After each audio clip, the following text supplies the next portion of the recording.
ngo singeho gushimwa ngo ahubwo hashimwe Yesu ngo uzutume imbuto zimera. Singeho gushimwa, hashimwe Yesu uzutume imbuto zimera. Patron, ntabwo ari twe dukwiriye gushima. Ntimwamubona mwe muzamusengera abantu bagakira, muzareke abakize nuko abantu bo bimenya batobimenya, twebwe tugomba gusenga Imana. Muvuge ngo amen. Nta Imana, ntabwo Imana ni nyamahame, ntabwo izarenganya umuntu wese ku cyo yabibye. Imana yacu ni Imana y'amahame. Nimba ari umuntu urimo gutukana, Yesu ntabwo azakurenganya. Abagutuka barahari. Nimba ari umuntu urimo gusenga, nta muntu mureke. Hari ikintu cyitwa legacy, no murage. Kefa, inshingano zacu twebwe ikitureba no kubiba gusa. Ben na chance ari indirimbo baririmbye, Gracious, nimba muyizi muramfasha. Singeho gushimwa, hashimwe Yesu yatuma imbuto zimera. Singeho gushimwa, hashimwe Yesu yatuma imbuto zimera. Nubwo nakomerwa amashi, menye kwa daraya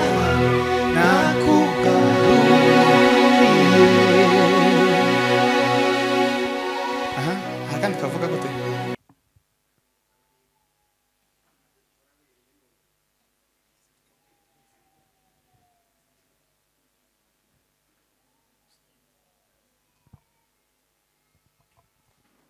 Abagalatiya ibice 6:7 ngabo mfise nasoma. Abagalatiya ibice 6:7 mu minota 20 turaba dusoje. Ntimuyobe, Mana ntinegurizwa izuru, uko ibyo umuntu abiba ari byo azasarura. Abana bari bagize, bari basa nk'abarangaye. Ntimuyobe, Mana ntinegurizwa izuru, kuko ibyo umuntu abiba ari byo azasarura. Amen. Nishimiye kandi mwihangane murebe hano tuvuge minota 20 bampaye tuhite dusoza. Twishimiye kuba hano hantu mu kabiri. Imana ishimwe. Buriya ngeze muri Kenya inshuro hafi 16 kuva mu 2019 zirenga. Ntekereza ariko mu kabiri nshobora kuba mpabaye kabiri. Twagiye tuvugana na Patro, turi inshuti, turavugana cyane. Twagiye tuvugana kenshi, nkaza noneho bikagenda bipfa. Ariko ndashima Imana ko uyu munsi Imana yamboneye mwanya nkaza. Imana ishimwe. Ndashima kubona abakozi Imana batandukanye. Ndashimira no mu itorero rya Rehoboth baramerutse kunyakira mu kwezi gushize. Imana bamugisha, Imana agize neza. Venko, Imana gumusha kuva Bukavu. Abakozi b'Imana bari hano, Imana bagire neza. Papa Alex umaze kutubwiriza ijambo ry'Imana, twarataramanye Bukavu inshuro nyinshi, nahageze mu ivugabutumwa, ariko nyine ari umuntu uremereye, arimo imbere n'abandi hantu hanze bamucunze kuko yakoreraga leta. Think ko na n'ubu wenda Imana mumugisha. Rero iyo umuntu ari mu gitaramo niyo ari mu kazi bizabisha nko gutandukana. Mu gitaramo kizacorosha ibintu, ariko umuntu wese womenya ko akomeye musanze muri biro yiwe. Eneje wundi twaza tumuvuga ukuntu ari umunyakuri ahantu yakoraga. Imana mugumugisha. Kandi abantu bazaganira barimo gusetsa, ariko hari ikintu kiba kigenderewe. Nizere ko wese yumvishe message yari igenderewe. Imana bamugisha. Niko kuba mukuru mu gitaramo. Hanyuma ndashimana kubwa Pastor Kefa, numugisha kubana nawe pastori wemeye kuza ngo tuzane. Imana kugura umugisha papa. Kindagira ngo mbyihute. Bonfisi twazanye Etienne inabonye yaje, abo twaturi kumwe muri weekend, numugisha kubana namwe. Pastori waha hano nigeze kuhagera mu ari kanisa rimeze kuntu nyine, ariko nabonye hamwe arahakoze hameze neza. Imana bagirire neza.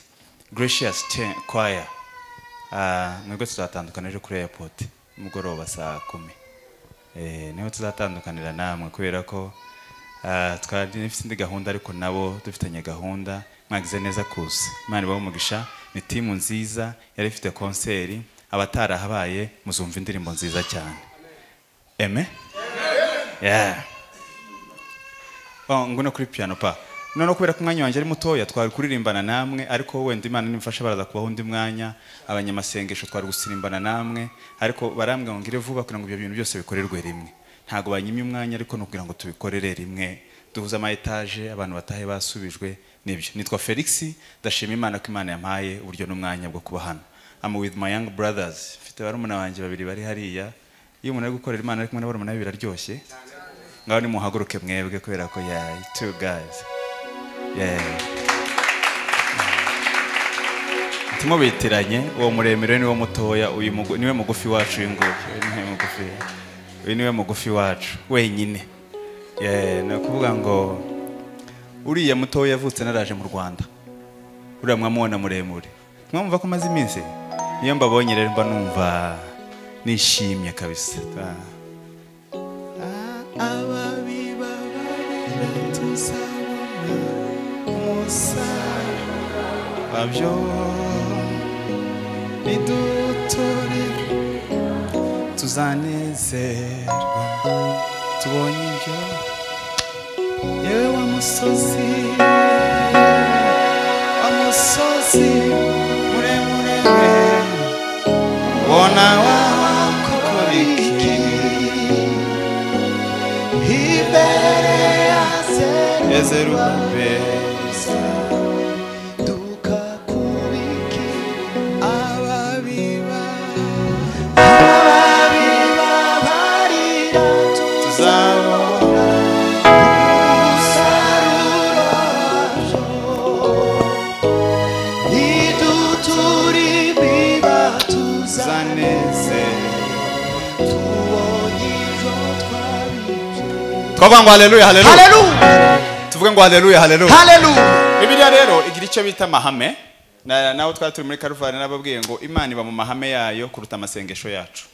Nuvuga ngo iyo uvuze amagambo menshi utari mu mahame y'Imana, urotwa n'umuntu uri mu mahame y'Imana utavuze amagambo menshi. Imana igiye kudusubiza ntabwo ishinga ku magambo.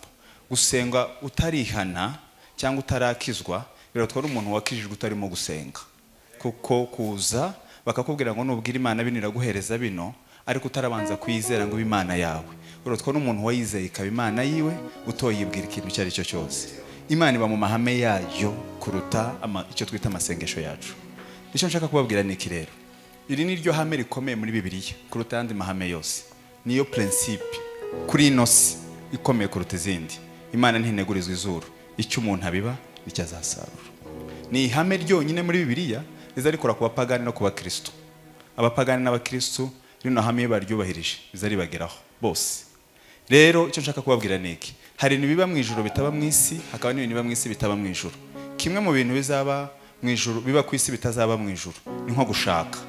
Abahungu baranga bantama mutarashaka, mu ijuru nta gushaka bihari, ni mu bikore hakiri kare. Hari umuntu azama yitinza gusa nko ku bushake, mu ijuru nta gushaka bihaba, ni ibya hano ku isi. Ihame rero rikomeye kuri ino si kuruta yandi, icyo umuntu abiba nicyo asarura. Ako karumvikanye? Nimuvuge ngo amen. Icyo nshaka kubabwira ni iki, ndashaka kubabwira mu magambo ahinnye make kandi mbivuge vuba vuba. Amahame 7 yo kubiba no gusarura, icyo bita amahame 7 agize kubiba no gusarura. Ihame rya mbere, imbuto umuntu abibye ni yazasarura.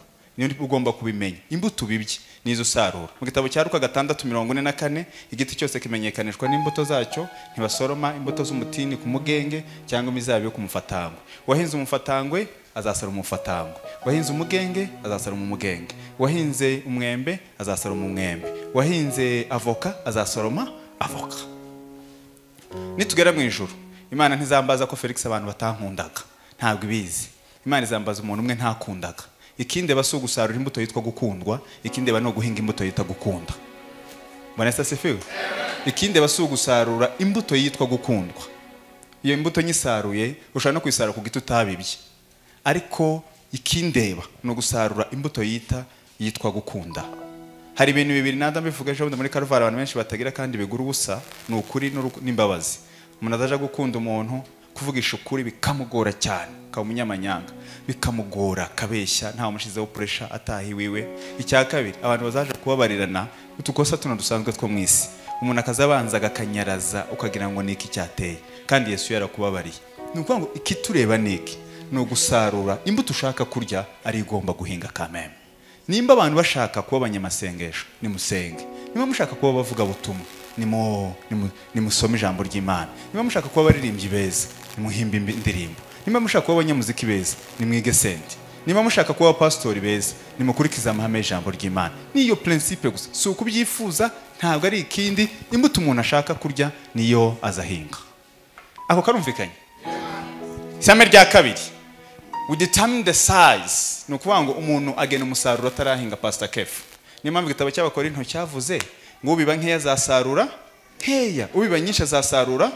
Umusaruro bawugena ryari? Bawugena batarahinga. Ntabwo uhinga akarima kangana n'ino podium ngo nurangiza ngo winjire amasengesho yo kubwira Imana ndagiro ngo Mana ngo narahinze ngo ari kuzampereza toni 10 ngo ndashaka kuzasarura toni 10. Uri umusazi. Imana ntishaka gukora ubwo, ntishaka kuduconfusinga kuri ubwo buryo. Nta mwari muri concert noneho mugiye mutahimbye indirimbo ngo nimugera murakora amasengesho ngo Mana nguze kuduha icyo tubasha kuririmba. Muri abasazi. Nimureke ibyo ngibyo, nimugene umusaruro mutarahinga. Niba ushaka kuzosarura ibiri 10 by'ibigori uzohinga ahantu bosarura ibiri 10. Jewe narenze imbere ngo bagiye kubaka inzu ngo baza bahera kuri fondation. No, ntabwo bahera kuri fondation ku musingi, baheraho inzirangirira. Umuntu aza yicara inzu y'ibyumba 3 ifite saro na sara manje douche 2 nini, wasoza ugakubita ipiki ugatangira fondation. Aho nabimenye ryari? Namenyeje ubundi mbonye umuntu nk'umugabo waza wubaka inzu yiwe, arangije kuyubaka agesheje nkaha ngaha abona amafaranga, ahita abwira umu engineer ngo se twayigira etage. Umu engineer amubwira ngo kera byararangiye. Ntabwo bukigize etage byararangiye. Tibazagena umusaruro bageze aha ngaha, bazagena umusaruro batarahinga. Dufite abantu bazavira mu rugo iwabo patro bavuga butumwa n'urugero nkuko kwawe. Ntutegure, ntusenge, wagera hano ngo Mana muze kumpa amavuta. Avuye he ntaco wateguye? Ntibazagena umusaruro bageze hano, bazawugena uzuko bazogutumira. Muvuge ngo amen. Umuntu uzaba ngo uzoba pastori akongera umukunga atagira Bibiliya, uzoba pastori w'umuswa. Bazagena umusaruro batarahinga. Tubabwira Imana ngo uzogufasha kuba pastori mwiza wabugezeho. Umaze kumenya ko uzomo, tangira ubwira Imana ngo uzome kuba pastori mwiza. Ijambo nasomye muri Bibiliya bwa mbere mu 2014 mu kwezi kwa gatandatu iba muri Yakobo ibice 3:13. Ninde munyabwenge muri mwe w'umuhanga reka nishimira ubugwaneza afite ubwenge. Niba muhorana amakimbirane n'intonganye mukabyirata ngo mubeshere ukuri, ubwo ntabwo ari ubwenge buva ku Mana, n'ubwenge bw'inyamaswa abantu, n'ubwenge bw'abadayimoni. Ubwenge buva ku Mana burabonene bw'amahoro buzabwemerwa kugirwa inama. 18 imbuto zo gukiranuka zibibwa mu mahoro n'abahesha abandi amahoro. Nama mbumba mbwira Imana ngo kubera ko numva nshaka kuzaba umuvuga butumwa nta bigwane nta cyabaye, nandika agapapuro kamwe kuri Prayer Mountain ngashira hano mu mufuka mbwira Imana ngo uzampa ubwenge, mfata kandi nkomeka ku gikuta mbwira Imana ngo uzompa ubwenge. 2015 irarangira nza nsoma Bibiliya, na 16 na 7 ngiramo intege nke, na 18 nkomeza gusoma. Mu 2019 mu kwezi kwa mbere ku itariki 30 muri Shalom kwa Bisenga Imana unamwaya abari bwo bantumire ndababwira ngo niba muhorana amakimbirane n'intonganye ntimukabyirata nkubeshere ukuri. Kubera iki? Bagena umusaruro batarahinga.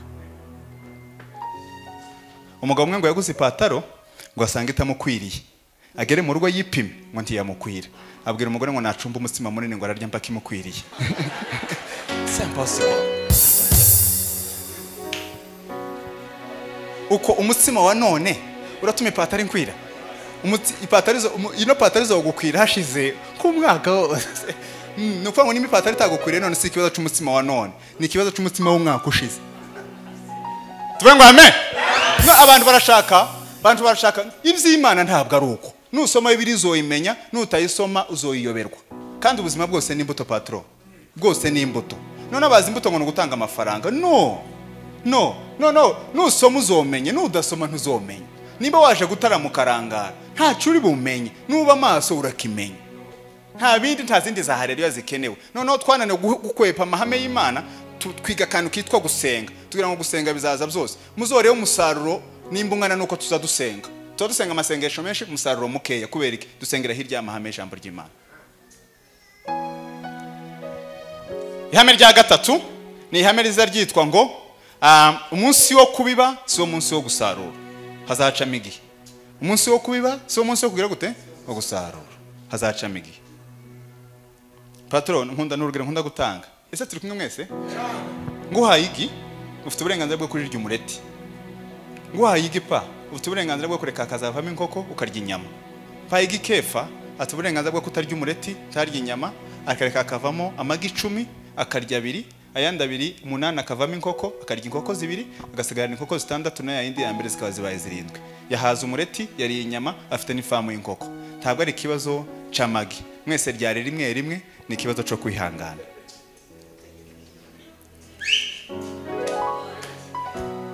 Ababiba barira tuzabona umusaruro, niduturi niba tuzanezerwa tubonye ibyo twabize. Ababiba barira tuzabona umusaruro wabyo, niduturi niba tuzanezerwa tubonye ibyo twabize. ese muri hano yego mwaba mama mwe, umuntu azayikora ibintu akikora ituntu akagira ngo birangiriye aho ngaho. Umunsi wo kubiba so umunsi wo gusarura, umunsi wo kubiba patro so umunsi wo gusarura. N'abakozi b'Imana ko kantu tugira ko kubabayika, umuntu agashaka ngo none nimba akoze ikintu ahita abona nshira oya hoya, hari umunsi wo gusarura, hari umunsi habacamo igihe nta matika arimo ntaki, ni mwitonde. Umunsi wo kubiba so umunsi wo gusarura. Umuntu uvuye mu murima arasa nabi, afite icyuya, afite ibyondo, arasuzuguritse. Umunsi wo gusarura aricaye, harimo abakozi barimo kuzana ibigori n'ibishyimbo, yizunguza ajya ku ntebe. Imana rero ni mwebwe nimukora icyo mugomba gukora, Imana izatanga umusaruro wabyo. Ihame rya 4, hariho season. Ntago iminsi amezi yose ari yo guhinga ibigori, ntabwo amezi yose ari yo guhinga ibishyimbo. Umwe azeze ibishyimbo, abandi bejeje ibigori. Abantu nimucishe bugufi, mutuze gatoya. Nimba ufite imodoka ni season yawe, nimba uri kubona ndi kugenda n'amaguru, it's my season, ni igihe canje. Ejo iyo modoka yawe izapfa nujuje inzu. Nimuce bugufi, nta muntu urutundi yo kurusha ibintu gusa, umuntu wese agira season yiwe. Mbabwira ishari ukuntu ari ribi n'ubwenge buke. Ishari ni nko kurara udasinziriye, umuntu yadashika igikombe cy'amazi muri Tanganyika. Tanganyika muzi ukuntu ingana, zotuma urara udasinziriye ngo umuntu wadashama igikombe cy'amazi. Aho nuko ngo umugisha wo muri nosi ufatika urangana n'igikombe cy'amazi muri Tanganyika. Nimba umuntu yaguze imodoka cyangwa akajya muri Amerika, uko bikuraza udasinziriye, igikombe cy'amazi kize gituma urara udasinziriye. Umunsi Imana izo kugira ngo manuka nawe utware jerekani, uzogenda nawe udahi. Umugisha w'Imana uraruta Tanganyika. Tukazu ugira amazimwe n'amatiko, umuntu wese agira igihe ciwe. Bwana sase fiwe. Umuntu yinze ibigori yavuye kwe mu murima, azagira ngo ntabandi bahinze. Hari abandi bantu bavuye mu murima guhinga ibitoke. Gusa nuko wabonye isaruye, ariko abandi nabo barahari. Habe n'imirimo y'Imana murayizi, n'amakanisa murayazi. Amakanisa azakomera, amakanisa azashira. Aya ngaya asanzwe, aya ngaya azakomera azanashira. Ngaye mureke ngiye gusoza, imijya minota nje ntirarangira. Irashahari? Irahari, ya. Hari amagambo nkunda kuvuga iyo ngeze kuri kino cyanditswe, nyavuge ibintu biranga umuntu mukuru. Nkunda kubivuga, sinzi impamvu nkunda kubivuga gusa sinzi. Ikintu kiranga umuntu mukuru, bavuga ngo uyu muntu ni mukuru, umuntu uri mature, umuntu mukuru. Nuko utabwira umuntu wese bahuye ibyiwe. Igihe cyose uzomenya guceceka, umuntu wese muhente umubwira amakuru yawe, uzoba warakoze. Icya kabiri no guhitamo inshuti ukoresheje ubwenge bwinshi. Choose friends wisely. Kuko abantu bo gushukuka bagito, ariko abantu bona kubakamo ibindi bintu ukaba umuntu muzima. Icya gatatu ni ijambo ry'icyongereza ngo do your best and trust the process. Uzokora uko ushoboye, ariko uzoreka ibintu bigende. Uko mwagiza ngo ivuga butumwa ngeze hano, tabantu banciye intege, icande bakora gukora uko ushoboye. Hanyuma ibindi ukareka ibintu bikagenda. Nta muntu utera ikigori gutyo ngo ngunicere ngurambirwe wongere uje kukireba ko cha wowe ukora uko ushoboye, ureka ibintu bigende. Ihame rya 4 riranga rya 5 riranga kubiba no gusarura. Muri Mariko bice 27 nuko tubiba mwibanga tugasarura bose babireba ku mugaragaro. Abantu bose bakijijwe nyagukizwa. Kubiba ni mwibanga, gusenga byo bamwibanga, ariko amavuta ni bose babireba. Tumwibuka ko umugabo ngo yahinze amasaka ngo buce hazamo undi muntu ahingamo iki urukungu babimenye ryari muso gusarura ariko bose bari barahinze umukobwa azaja muri loji agatwara inda titubimenye tukabona umukobwa afite iki inda ni umusaruro w'iki cyakozwe mu ibanga ukabona arakuriwe inda ni umusaruro w'icyakozwe mu ibanga aho nari maze iminsi hano hirya narababwiye ngo iby'Imana byose biza bitangira bisa nk'ibisuzuguritse bikazarangira ari mu bwiza n'icyubahiro ndetse n'ibifatika ibya satani byose bizatangizanya ibihembo satani akazarangira kwatsa ibyo yaguhombye akanagusebya iby'Imana rero nimukora ibintu byose mu ibanga amavuta y'umuntu arangana n'ibanga agira mu gusenga wenyine amavuta y'umuntu twera ko dukunda kwiyerekana tadushaka ngo abantu badukekeho gusenga ariko sico kigenderewe ikigenderewe nuko abantu bo bimenya batobimenya twebwe tugomba gusenga Imana muvuge ngo amen ese muri hano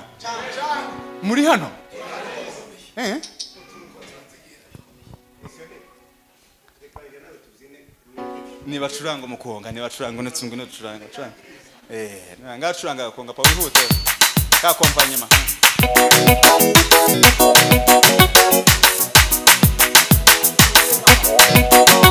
ihute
Asifiwe. Amen. None iby'Imana mwari mumenye ko ari umwuka umuntu azaba mwumve rino jambo gabanyaho gatapa umuntu azaba umujura ahantu somewhere kagenda kiba uriya ni umwuka iby'Imana ni umwuka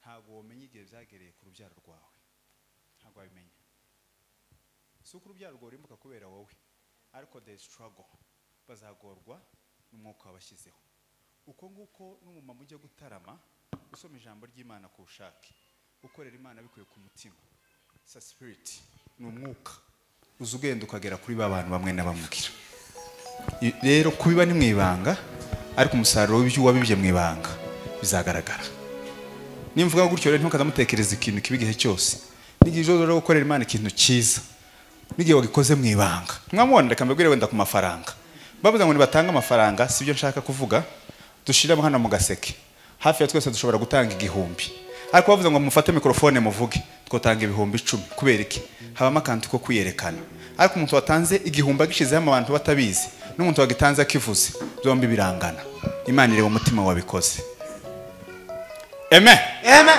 ihame rya gatandatu ni ihame rivuga ngo we are responsible inshingano zacu no kubiba inshingano z'Imana no kumeza kefa inshingano zacu twebwe ikitureba no kubiba gusa bena chance ari ndirimba baririmbye gracious nimba muyizi muramfasha singeho gushimwa ashimwe Yesu yatuma imbuto zimera singeho gushimwa ashimwe Yesu yatuma imbuto zimera nubwo nakomerwa amashi menye kwa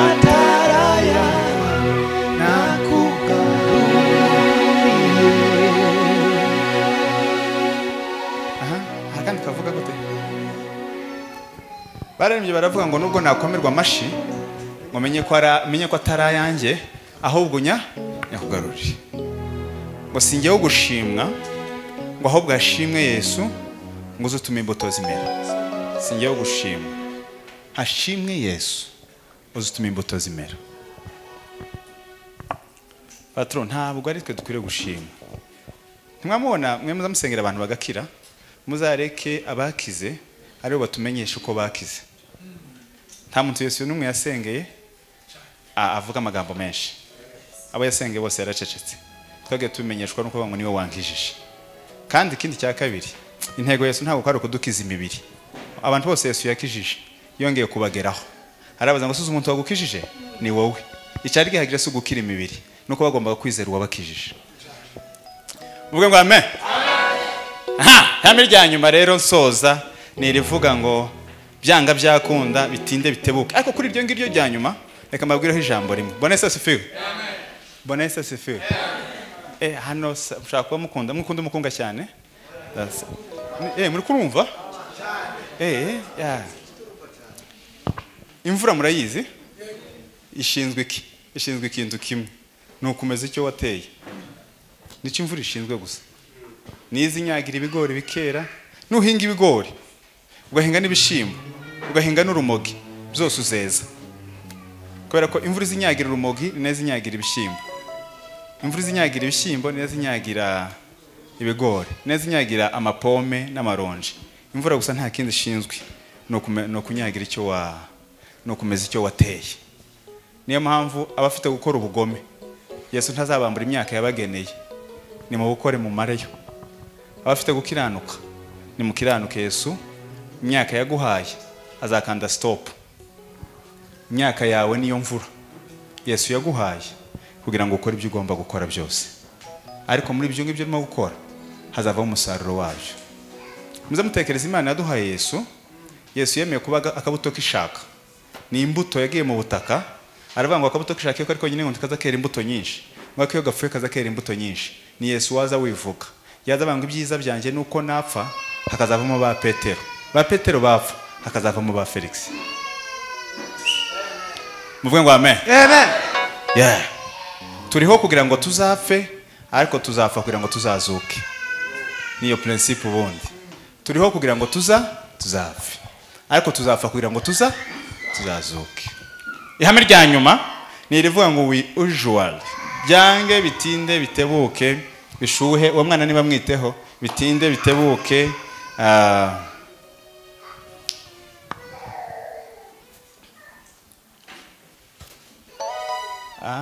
turashima Imana yuko twavukiye ku ngoma y'Umwami Yesu nyir'imbabazi. Iyo tuvuka ku ngoma ya Satani none tuba twihebye. Yesu tumukunde cyane. Yesu tumukunde cyane. Yesu tumukunde cyane kuko yatwitangiye. Twazamuni batwango haleluya haleluya. Bwana Yesu asifiwe. Imana ntabwo Imana ni nyamahame. Ntabwo izarenganya umuntu wese ku cyo yabibye. Imana yacu ni Imana y'amahame. Nimba umuntu urimo gutukana Yesu ntabwo azakurenganya. Abagutuka barahari.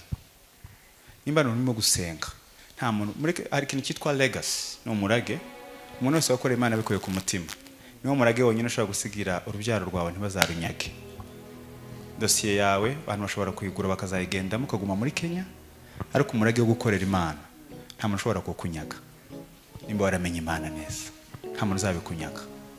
Ntawe bazakunyaga amazu mwotaha mugasanga amazu yanyu yahiye kubera amagaze ariko umurage wo kumenya Imana ntago musanga wahiye. Nta kindi kintu kiza uretse kumenya Imana. Hanyuma ubugome n'amatiku n'amashyari mubikura he twaramenye Imana. Gusebanya mwembura igomwa ryose no gusebanya n'urugomo n'ibindi mubikura he twaramenye Imana.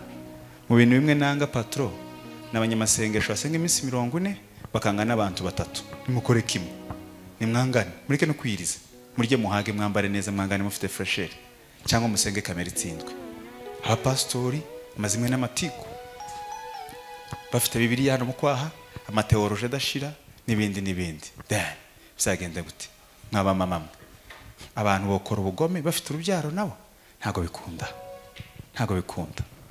bikunda nigeze kubwira madamu umunsi umwe twatega ipindi ngo nkuraho yayo mu rwenya hashize ibyumweru 2 umwana wanjye aramukomangira mu cyumba aramubwira ngo mama gusa ukuntu papa avuze nguraka yayo arangije nyina sohoke asanga ndahari arambwira ati iri jambo gaho warivuze mu rwenya ariko umwana yararifashe ejo mu byumweru 2 mvuye Gisenyi cyumweru cyo hirya naratashe sinzi ukuntu madamu yamwe ngo no mu cyumba jya mu cyumba nukuri mwihangane kuvuga n'urugero kugira ngo mwumve ngere mu cyumba nari ndushye naje nsa nk'umuntu warwaye malaria ankuramo inkweto noneho nari mvuye Kibungo noneho mvuye Gisenyi ejo bundi mfite umwana w'umwaka n'amezi 6 ninjire mu nzu ntaze kuvuga yamambwira ngo ninje mu cyumba ndaza ngeremo yamamkuramo inkweto ankuramo inkweto tumwamona ko ariko abanyarwanda baravuga ngo wibahetse ngo abayigisha uwo ahetse nimukizwe nimba munaniwe gukizwa ngo tujye mu ijuru nagiye ahantu mwivuga butumwa umugabo w'umpastor aramwe ngo Felix we ese turi kumwe muvuge ngo amen munyongere iminota mike yansoze nta kibazo ya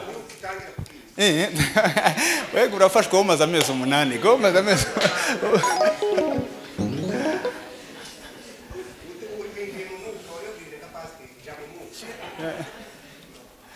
yakomeje kunyita missionnaire iyo formation narayikoze mfite cyete cyayo ntumva ko narayikoze rwose navuye muri Ghana namaze amezi menshi wow yeah thank you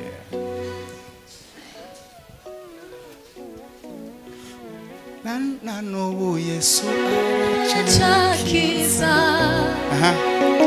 arachatese amaboko sani mitwaro akurure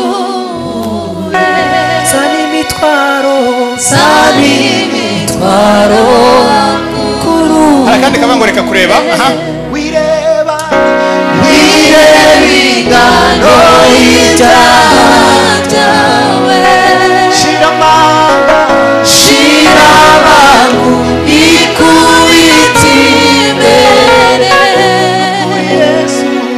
nukuri arakubabarira nukuri arakubabarira Koba amen amen hallelujah asa sifu nana umusaza nasanze mugabo mwiza wibashye w'imfura arambwira ngo Felix nari maze mu ikanisa ry'iminsi 3 nimo kubwiriza ngiye gutaha arambwira ngo nimubwire ngo nize dusengera abana biwe abahungu mfite abahungu 3 bangana nawe bureka tubasengere bagire gute muze ngo bakizwe bari hehe ngo bari mu kanyanga hano hirya reka dusenge ndavuga ko akundi umuntu azatangiraga kwiteresha akaririmbo ga duhaye n'ababyeyi badukunda baturera n'inyaza nkiri muri ayo ngiye gusenga yamambwira ngo wanzureke ngo kumanze mbareke mbanze nkubwira ikintu kimwe ngo abana zino nzoga ngo nimba ruko naje nazinyweye aho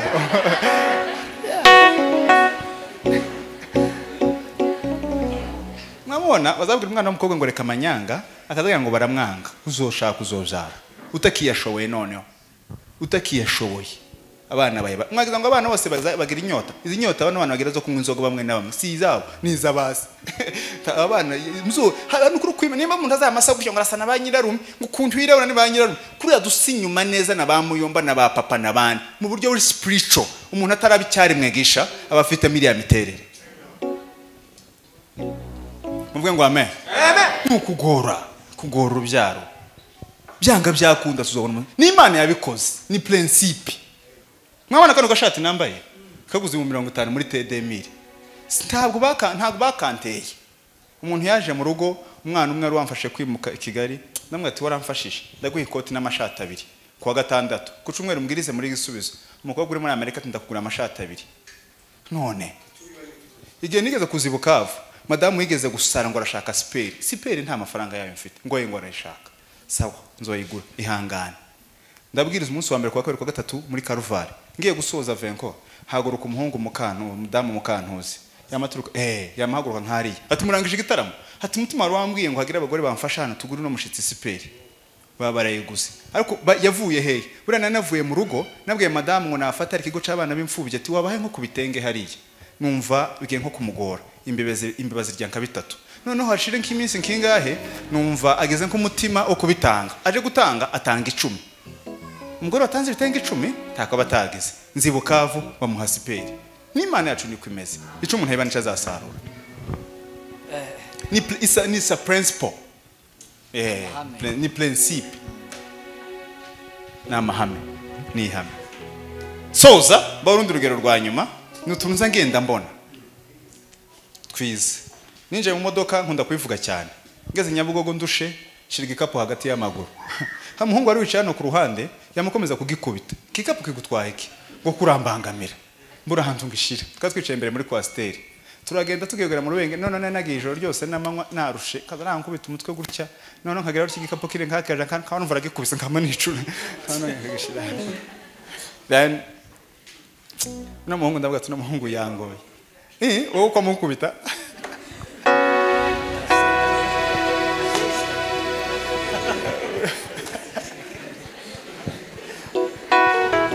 no musoda noneho ngani mugaruke no rwenya noneho agira umutima mwiza akunda kuganira noneho pato tugira hano bitarubengera umutima urambwira ngo uyu muhungu ni mugure brusheti ngura ka brusheti n'ibirayi na fanta inyange nanjye ngura ka brusheti n'ikirayi n'inyange arashuna nanjye ndashunyeho bukeya ayimare gutya atura nk'umubi nanumva aravuga ngo se kino gikapu ntikikubangamiye tukirambangamiye ngo kino gikapu ntikikubangamiye tukirambangamiye urugendo rusigaye yagiye akintwaje mwamona imbuto soza kugira ngo mwumve icyo nshaka kubabwira wohura n'umushinwa gutya Pastor Kefa ukamubwira igishinwa ukamubwira ikinyamurenge akakubwira igishinwa timwumvikane ariko imbuto muzamwumvikane iyo bigeze ku mbuto gutya azata kantu hasi gusa wakamutorera gusa wakamuha akakubwira gutya mutamwumvikane avuga ngo n'umuntu afite umutima mwiza wabona mutumvikanye mwoganira mu mbuto kandi akaba impinduka kino gitabo cyatangiye kuri 6 kivuga ngo abanyebwe abanyamwuka umuntu nyadukaho n'icaha muzamugaruza umwuka w'ubugwa neza ako kubera ko turi abagome no kwaraza muri Gracious na mfite teme ivuga ngo Yesu icyo bita God's nature imiterere y'Imana mu bijyanye no gukizwa nuko dukizwa kubera ubuntu nta yindi principe imiterere y'Imana mu cyo bazabita justice mu cyo bazabita ubutabera umuntu niyizeza umutima wiwe akizeza kanwa azakizwa ntuwo kwizeza umutima wawe nurangiza ngo atuzakonwa ngo uzokizwe ngo hakizwe uyu nguyu ibyo zoba hano ku isi ariko ku Mana umutima wizeye n'akanwa kabyatuye niko kazagakizwa mbabwira ko ikanisa ridashaka bazimiye naryo byarazimiye bazarishake gusirimba isi nibifite miliyari 8 miliyari 200 n'abapagani titugira uwo mutima n'umuntu umwe wacu wanyereye nuko umwaraza urugo rwanjye ndubamo nk'abantu babiri ndubamo nk'umugabo karubamo nk'umuvuga butumwa iyo mbona ko umugabo w'umunyamurenge byanze nzambamo nk'umuvuga butumwa Mwami Yesu ndagushimiye umugoroba mwiza